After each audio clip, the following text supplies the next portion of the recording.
So how does a rotary vane engine work? I'm actually asking. I have no idea, it makes no sense to me.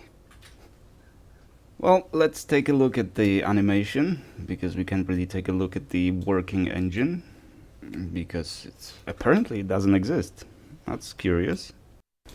So we have 4 vanes, the intake cycle, the compression cycle, beautiful, the area becomes smaller, so we have a compression, and we have a combustion.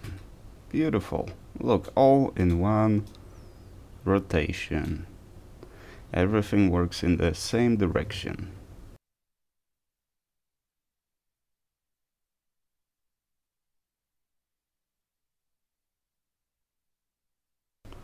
Now what confuses me is this cycle here.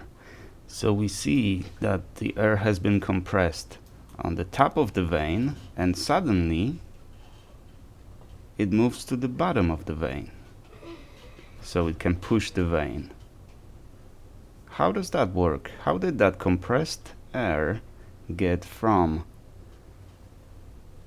the top of the vane to the bottom of the vane?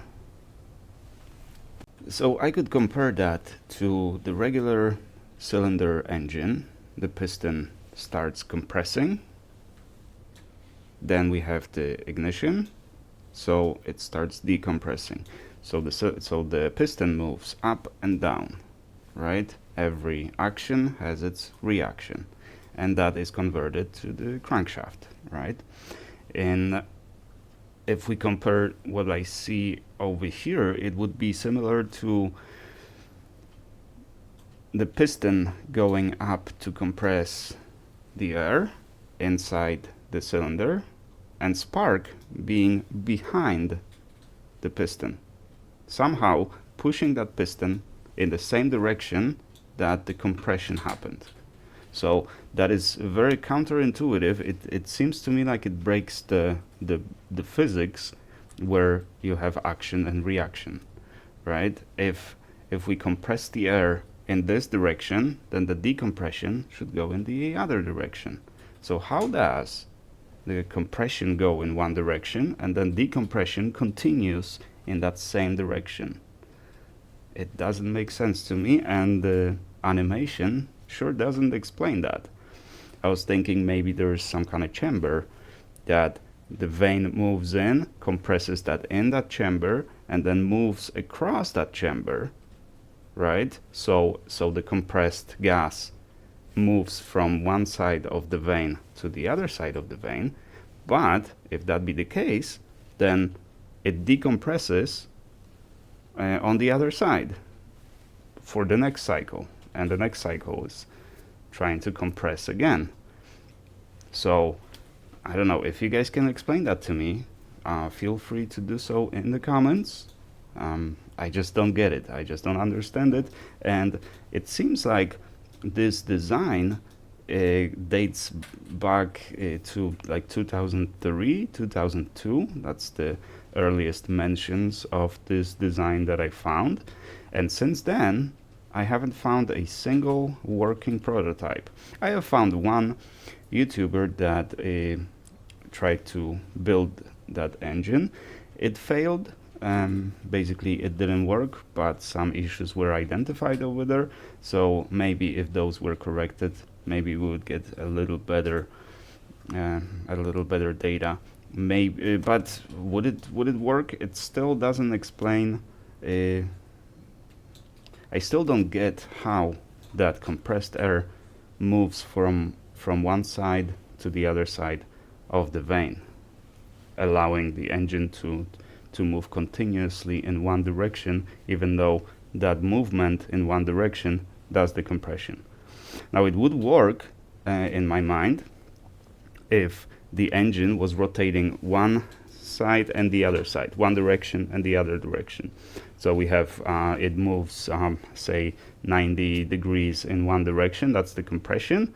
Then we have combustion, decompression basically, and it moves it to the other direction, and it basically oscillates. That would makes sense. But that's no different than the regular combustion engine with pistons and cylinders and crankshaft. Now, there are rotary engines that actually do work, but from what I know, they suffer from poor fuel economy, and they still don't eliminate the vibration problem. They still vibrate. It's not harmonic move. It's not even, right? But that's how physics work. In my view, you're not gonna get around that problem to just continuously move in one direction. I would compare that to the magnetic engines, the permanent magnet engines, which also only work in simulations and on paper. I've never seen one actually working, but the idea is the same, that you can use the magnetic field somehow to push in one direction. So there's no oscillation. It's only moving in one direction. Well, that is pretty much the electric motor. Electric motor works that way because there's no combustion. But if you guys know how it works, and perhaps you've seen it actually working in the reality, it actually, I don't even care what the fuel economy is. The torque is supposed to be much better, but I don't care about the specs. I just want to see that engine rotating, nothing more. Maybe I'm wrong, maybe it does work, but I can't understand how it would be. All right, thank you guys very much for watching. I do appreciate you. Definitely drop in the comment if you have anything to say about this engine, and I shall see you in the next one.